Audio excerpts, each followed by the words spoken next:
conectarnos a la distancia con mi queridísimo Alejandro Torres, como todos los viernes. Querido Alejandro, ¿cómo estás? ¿Cómo estás, querido Jonathan? Espero escucharme bien. Acá estamos en el Estado de México, en Nicolás Romero, y por eso en esta ocasión no nos fue posible estar por allá en el estudio, pero un saludo a toda la audiencia. No, hombre, pues de hecho lo que te digo es que creo que hay tiempo para todo y ahorita es tiempo para echar toda la carne al asador de lo que va a pasar allá en el Estado de México, ¿no? Que es una batalla, es la batalla maestra.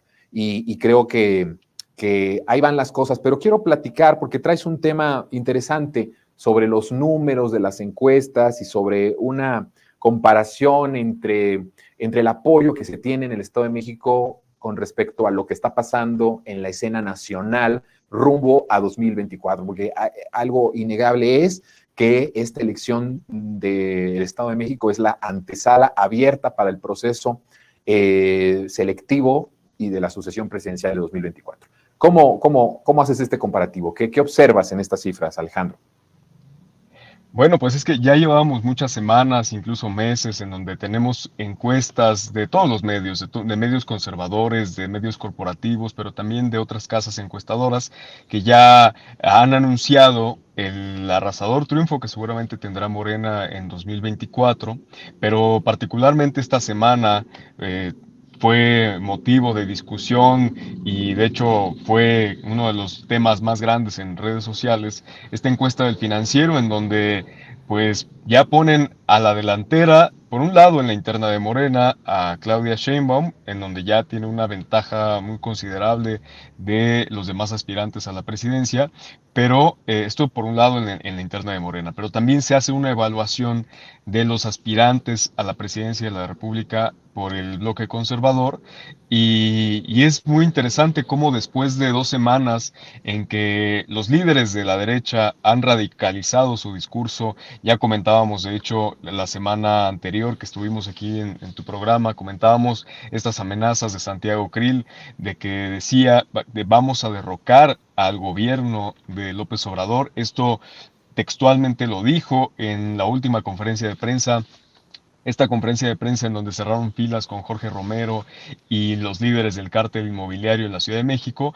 Ahí Santiago Krill radicaliza su discurso, se vuelve más violento, se vuelve más prepotente y ya quiere tener un discurso en el que pues ataca directamente al presidente López Obrador. Durante esta semana ha subido varios videos en este mismo tono, pero es muy preocupante este tono, como decía, no de apostar a la vía electoral, sino a un incluso derrocamiento del gobierno del presidente López Obrador, que fue democráticamente electo en 2018. Lo mismo vimos con Lili Telles esta semana, que ya se destapó como una boxista, como una militante de box. Ahí está esta imagen que hizo el Monero Hernández, en donde revela de cuerpo entero a Lili Telles como lo que es una ultraconservadora, alineado su discurso a Milei en Argentina, por ejemplo, a Meloni en Italia y a todos estos referentes.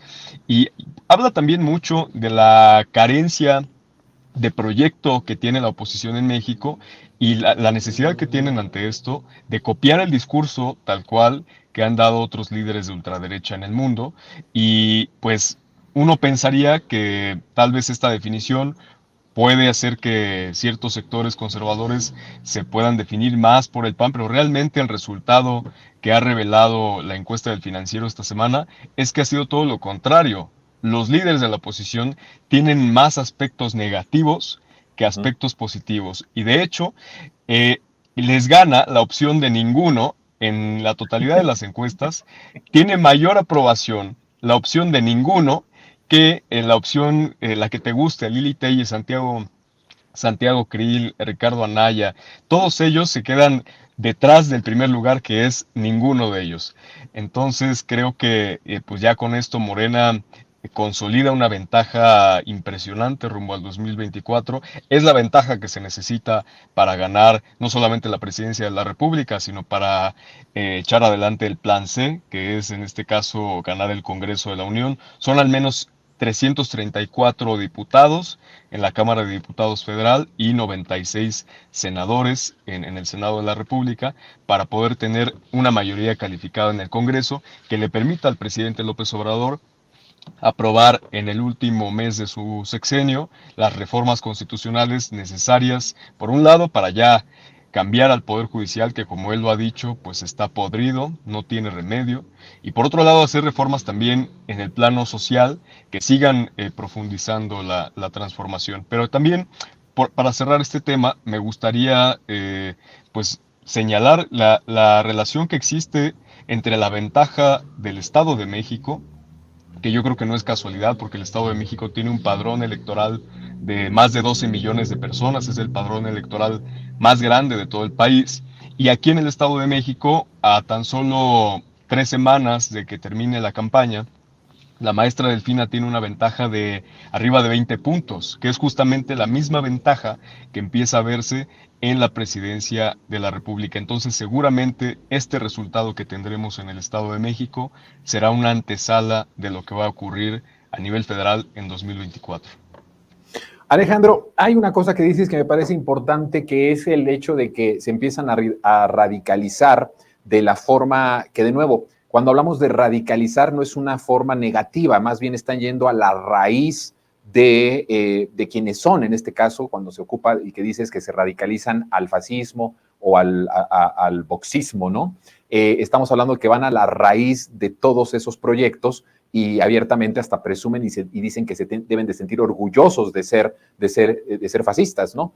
Pero dices, van copiando, porque sí, efectivamente, en diferentes partes de Europa, evidentemente también en Estados Unidos y en Sudamérica, ha habido estas expresiones que han sido, bueno, no vayamos muy lejos en tiempo, ¿no? Lo que sucedió hace unos días en Chile con la Constitución, en donde abiertamente el fascismo, la derecha, avanza en estas elecciones.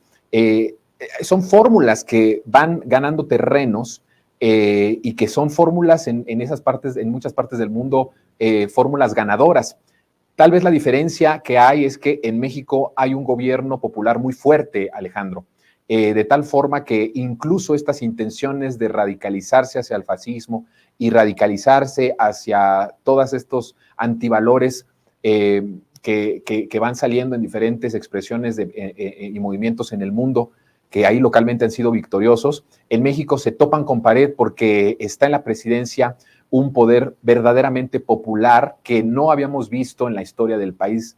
Y eso hace que incluso este discurso no pueda tener cabida y no haga crecer a los aspirantes, porque si, aludiendo a la misma encuesta a la que tú te refieres del Financiero, si vemos por corcholata o por aspirante, mientras los aspirantes de Morena van creciendo, ya hablabas tú, evidentemente, Claudia, ya despegada, me parece yo, de todos los demás, pero todos en un franco crecimiento, todas las corcholatas de la derecha van hacia abajo, incluyendo la puntera en esta encuesta, que es Lili Téllez. Entonces, no sé qué tan buena estrategia sea el poder ir aludiendo a todo esto que humanamente es reprobable, el fascismo, el neofascismo, que ha mostrado el fracaso como humanidad de estos proyectos políticos, sociales.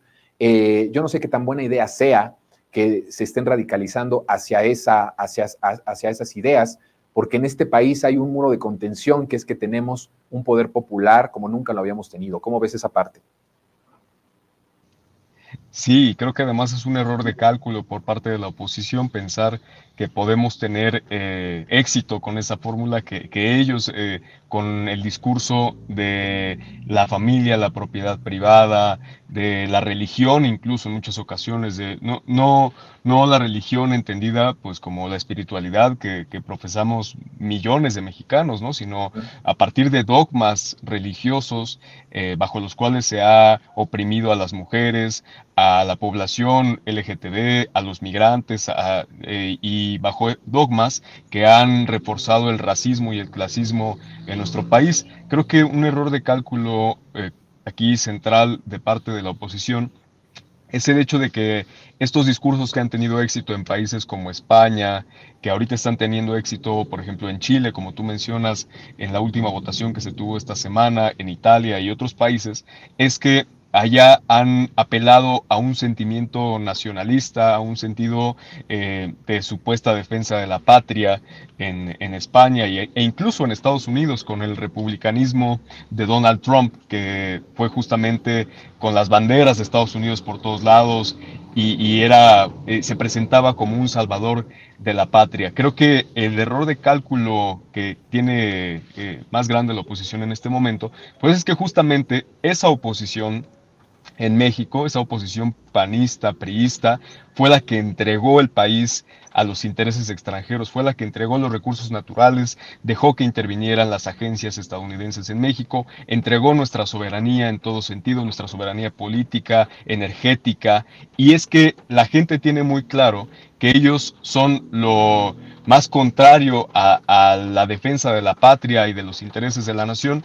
La gente hoy en día y desde sus votaciones con la reforma eléctrica los identifica justamente como traidores a la patria, como entreguistas, como serviles a los intereses de Estados Unidos y de otras naciones extranjeras. Le entregaron también los recursos a empresas españolas como Iberdrola, a las constructoras también originarias de España. Entonces, aquí es realmente el movimiento del presidente López Obrador y el movimiento de la Cuarta Transformación el que se ha planteado recuperar a la patria, recuperar lo que le pertenece a la nación.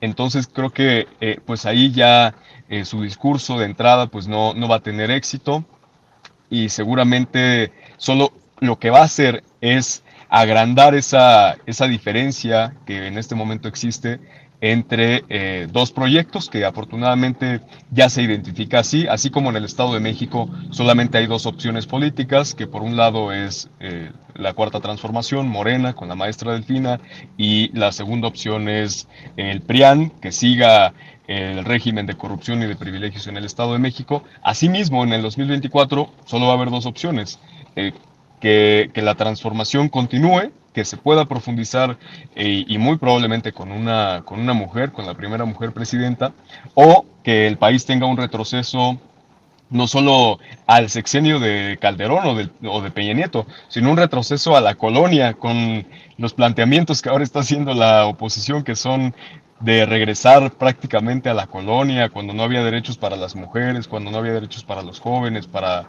la comunidad LGBT. Entonces creo que pues ya se tiene cada vez más claro esta división, ¿no? Que existe estas dos opciones políticas, dos proyectos que están en disputa rumbo a 2024. Mira, hay dos cosas que quiero plantearte, a ver cómo las ves tú. Por un lado, algo que sí me importa que analicemos por aquello que tú venías advirtiendo desde la semana pasada, querido Alejandro, que tiene que ver con el uso de palabras que no es más que otra cosa que revelar las verdaderas intenciones de la derecha, ¿no? Cuando la derecha dice una palabra, está diciéndola porque la cree, porque profesa en esa palabra, porque cree en la intención de esa palabra. Y Santiago Krill dice derrocar, que no, de ninguna forma, cuando tú estás en una competencia democrática, no derrocas. Si acaso es un triunfo electoral, derrotas, pero nunca derrocas, porque derrocar es una palabra muy fuerte que tiene que ver incluso con que tiene varias implicación de violencia, de acciones fuera de la ley, fuera de la ética, ¿no? Eso me preocupa. Vemos cómo no tienen un discurso, vemos cómo no tienen un proyecto, o sí lo tienen, pero este no va a poder tener repercusión en México por el poder popular que hoy nos gobierna. Pero por otro lado, históricamente en nuestra región latinoamericana, hemos aprendido que cuando la derecha se siente derrotada es cuando más violenta es.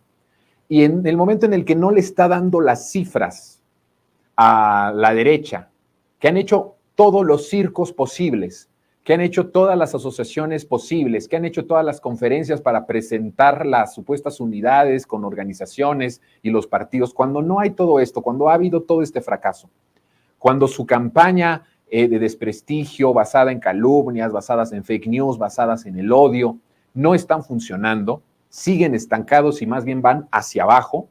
La única salida de la derecha es la violencia. No lo decimos nosotros de manera irresponsable, la derecha actúa de esta forma. Hay datos históricos probados en los que en el momento en que la derecha se siente amenazada y se siente más derrotada es cuando más violenta es. Y palabras como estas de Santiago Krill al hablar de derrocamiento y no de derrota política, que yo al presidente jamás lo escuché, siendo él opositor, hablar de derrocamientos, siempre habló incluso de adversarios, nunca habló de enemigos, habló de adversarios. Y eso hablaba muy bien del tono civilizado y político en el que se enfrentaba a la oligarquía y a la derecha. Pero esta derecha violenta, esta derecha de odio, al verse limitada cada vez más en su capacidad de empatía con la sociedad, porque todo lo que tú nos acabas de describir, toda la desgracia vino con la derecha o ha venido con la derecha y el pueblo sigue recordando y sigue teniéndolo muy en la memoria, vemos que la única posibilidad ahorita es que esta derecha sea violenta, ya que no se avergüenzan de su fascismo, ya que no se avergüenzan de su clasismo, ya que no se avergüenzan de su odio. Lo siguiente y el siguiente paso natural al aceptar abiertamente que te sientes orgulloso de odiar son lo natural, acciones de odio. ¿Y cuáles son las acciones de odio? Las violencias. ¿Qué piensas tú de esta derecha que se puede radicalizar y puede hacer alusión a ese odio en acciones violentas para, sí, no derrotar, derrocar?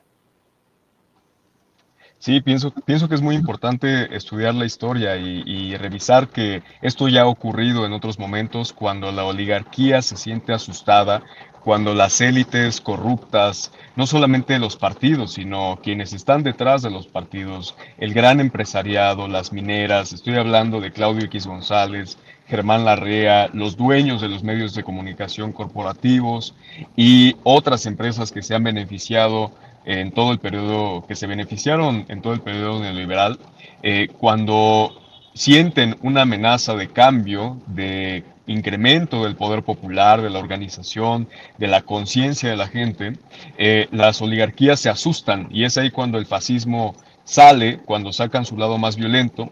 Y aquí hay que decir que no existe una derecha moderna, como dice Lili Telles, así como no existe una derecha moderna, no existe una derecha democrática. La convicción de la derecha es por naturaleza antidemocrática, autoritaria.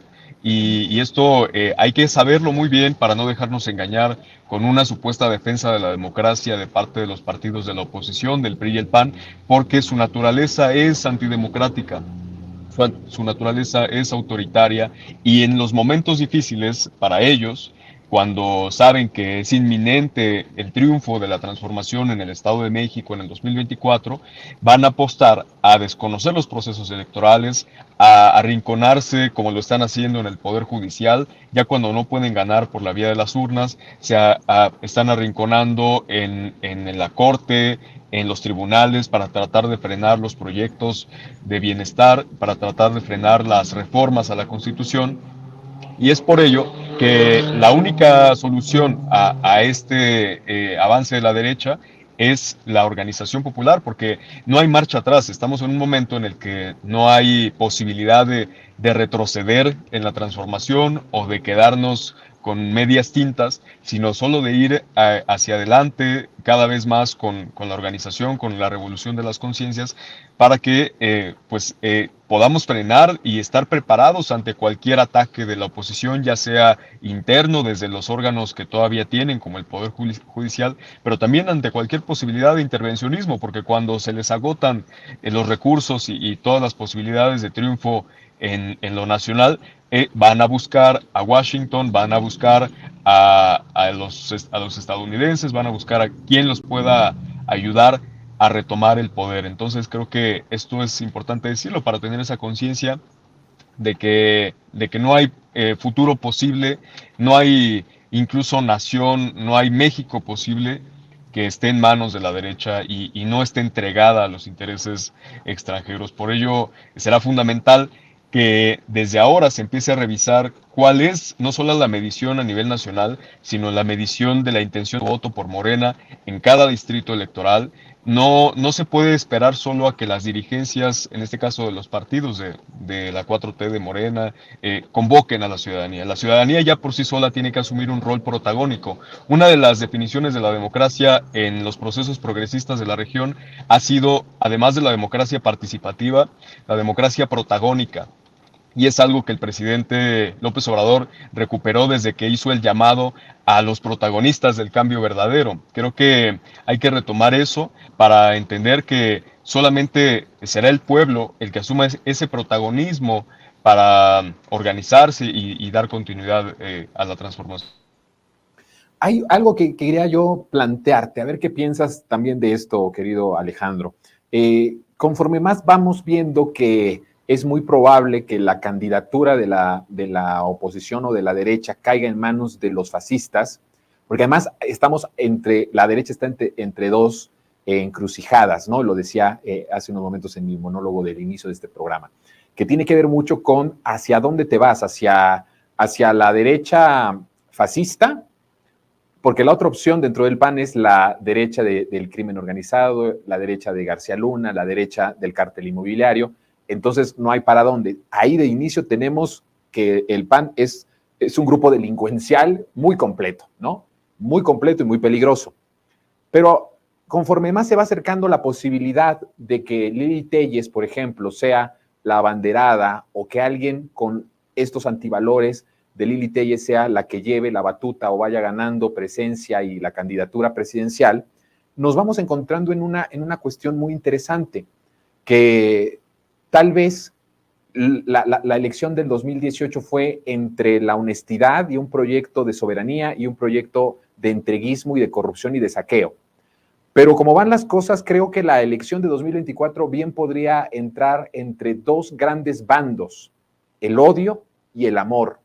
Y parecería muy filosófico, hasta un poco, digamos, cursi y meloso poder hablar de estas palabras a las que incluso la izquierda muchas veces le huye, porque hemos renunciado a que el amor es la parte más importante de nuestra esencia de izquierda. La izquierda ama por naturaleza, la izquierda abre, tiende puentes, abraza, acompaña.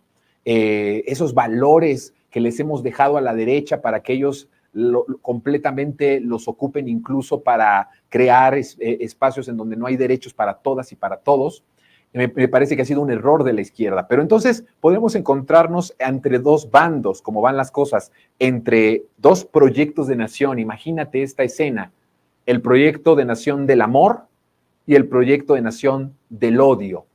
Sería una cuestión muy fuerte el que tengamos o que nos vayamos a esos dos grandes polos, que la transformación vaya y que ahí estemos los que amamos y que en el otro bando estén los que odian, los que desean la muerte, los que se quitan toda esencia humana para poder destruir y derrocar al adversario. ¿Cómo ves esta posición de los dos bandos, del amor y el odio, en el momento en el que vemos cómo cada vez más no solamente lo profesan, sino se sienten orgullosos de odiar los que posiblemente queden al frente de la candidatura de parte de la oposición en 2024? Sí, esto que comentas es fundamental porque ellos han tratado de apropiarse de conceptos como la defensa de la vida, de la familia, de la economía, de muchos conceptos que pues justamente han sido banderas de la izquierda durante mucho tiempo, así como han tratado de apropiarse del ambientalismo, del feminismo. No podemos dejar que estas sean las banderas de la oposición. Tenemos que desmentir que realmente ellos apuestan por un sistema de muerte, un sistema que nos está llevando a la barbarie, que nos tiene hoy en día en las condiciones en las que estamos de desigualdad, de violencia, que el sistema que ellos proponen, que es un sistema capitalista, neoliberal, pues solamente nos dirige a un mundo en el que compitamos todos contra todos, en el que gane el más fuerte, en el que los más vulnerables siempre estén en una condición de riesgo, de pobreza, de miseria, en el que la naturaleza cada vez sea más depredada, sea más explotada por los intereses de las empresas, de los grandes capitales. Y justamente nosotros somos los que hemos estado luchando todo el tiempo por la familia, por una familia obviamente diversa, por una familia y por las distintas familias que pueden haber, pero que entendemos también a la familia como algo fundamental y más en la cultura mexicana, pero también por la defensa de la vida, por la defensa de las mujeres, de todos los sectores de la población, y creo que comentas algo fundamental. Yo aquí citaría a nuestra compañera Tania Cansado cuando dice que si el amor si el odio es su arma, pues que el amor sea la nuestra. No hay de otra. Si el odio es el discurso que ellos están adoptando para construir su propio proyecto político, el amor tiene que ser de nuestro lado, nuestra bandera y nuestra guía como acción política, como discurso y como herramienta para lograr la transformación del país. Sin duda, sin duda. Sí, como una herramienta de enfrentar. Nada podría enfrentar al odio más que el amor. Porque si se enfrenta el odio con el odio, pues tú resultas ser peor que esas personas que odian. La única arma posible, la única arma tan poderosa que puede enfrentar al odio es el amor. Y eso me parece que es importante, que no está sacado de un poema o de algo cursi, que tiene que ver con la esencia de lo que significa este proyecto que el propio presidente ha calificado y ha puesto como humanismo mexicano, ¿no? Y que creo que eso es de lo que hizo muy bien el presidente en ponerle así humanismo mexicano, porque justamente es de lo que carece la derecha, de humanidad. Y eso creo que los exhibe abiertamente de tal cual son. Y me parece que, aunque es triste ver cómo se quitan toda la humanidad para convertirse en verdaderos monstruos, me parece que queda muy bien delineado que no solamente se trata de la honestidad contra la corrupción o de la soberanía contra el entreguismo, del bienestar contra el saqueo, sino también se trata fundamentalmente y en esencia del amor contra el odio. Y creo que eso es importante. Ojalá que ese amor se practique muy bien rumbo al proceso de selección al interior de Morena, mi querido Alejandro, ¿no? Porque creo que el amor tendría que estar poniéndose siempre en marcha en todos los procesos, no solamente en uno, sino en todos, que el amor sea y la unidad se guarde para poder llegar fuertes al 2024, porque tenemos una tarea con el plan C que ya tiene que estar echado a andar, ¿no? Como tú bien lo decías y como yo lo decía también en monólogos de esta semana, incluso di cifras de lo que necesitamos en porcentaje de votación para poder hacernos del Congreso. Estoy hablando de que el poder popular se haga del Congreso, que es la representación popular institucionalizada, y se puedan llevar a cabo los cambios. Va a depender de nosotros. El lema del presidente, solo el pueblo puede salvar al pueblo, va a tener un examen crucial para las elecciones de junio de 2024 para ganar la mayoría calificada en el Congreso de la Unión. ¿Cómo ves? Absolutamente, creo que para hacer realidad lo que hoy se está traduciendo en las encuestas, esos 20 puntos tanto en el Estado de México, ¿no? Porque es el primer paso que se tiene para que pueda haber triunfo en el 2024. Primero tendrá que haber un triunfo arrasador en el Estado de México, que es, como te decía, pues el Estado, la entidad federativa que tiene un mayor padrón electoral, 12 millones de electores, de habitantes que están en posibilidad de votar. Para hacer realidad esa medición que hoy tenemos en las encuestas de 20 puntos o más de 20 puntos que darían ventaja a Morena, a la maestra Delfina, solamente será posible haciendo realidad esta organización del pueblo, esta actitud protagónica de los simpatizantes de la Cuarta Transformación, que se puedan comenzar a organizar en su propia colonia, en sus barrios, en sus comunidades, en cada pueblo, para que se vaya a votar. Nosotros apostemos por ganar por la vía democrática, como es nuestra convicción, de forma limpia, sin comprar votos, como ellos lo han hecho, sin presionar a la gente, sino apostando a un despertar de conciencias masivo que haya en el Estado de México, y que con este mensaje caminemos hacia el 2024 con esa misma estrategia, esa misma ruta organizativa, para que estas encuestas que también tenemos en el 2024 se puedan hacer realidad a través de la organización popular, y que den en esta misma medida el rumbo de la transformación pueda seguir en marcha a pesar de la separación del presidente López Obrador en 2024 del movimiento, y que realmente el liderazgo que hoy tiene el presidente López Obrador lo asuma de forma colectiva todo el pueblo de México. Esa será la única vía, y como tú bien dices, pues estamos en un momento en el que solo el pueblo podrá salvar al pueblo, y pues solo el pueblo unido y organizado podrá salvar a la nación. Muy bien, pues te agradezco muchísimo, Alejandro, como siempre, tu análisis, tus reflexiones tan importantes para nuestra audiencia, para este espacio de Resentidos. ¿Qué te parece si nos vemos el próximo viernes? Claro que sí, pues un saludo y un abrazo muy grande a toda la audiencia terminando esta semana, y vamos hacia adelante, vamos con todo, con el plan B, con el plan C. Vamos con todo. Muchas gracias, Gracias, estimado Alejandro. Que tengas Jonathan. un muy buen fin de semana. Bueno, pues nosotros ya se nos está terminando el tiempo. Les agradezco cada semana al finalizar pues la semana de este espacio. Yo les agradezco de todo corazón todos los comentarios, todas las críticas, todos los comentarios positivos que hacia mi persona, hacia este proyecto, hacia Resentidos. Gracias, de verdad, los aprecio, los trato de leer todos. Estoy muy pendiente de todo lo que me escribe, de verdad. La verdad es que yo debo de reconocer que de la mayor parte de lo que usted escribe ahí es totalmente inmerecido. No creo merecerme todo lo que ustedes me dicen, pero la verdad es que es hermoso y maravilloso ver que les está gustando este espacio, este proyecto, y que poco a poco vamos creciendo más y más. La idea y la finalidad de todo, que no tiene que ver con un ego personal ni con un ego de Jonathan Pérez, que eso es lo de menos, puede ser cualquier otra persona, hay tantas opciones y tantas personas mucho mejores, pero la verdad es que de lo que se trata es en seguir concientizando y seguir tomando las riendas del país en nuestras manos. Y yo le voy a decir una cosa, y con esto trabájelo como reflexión del fin de semana.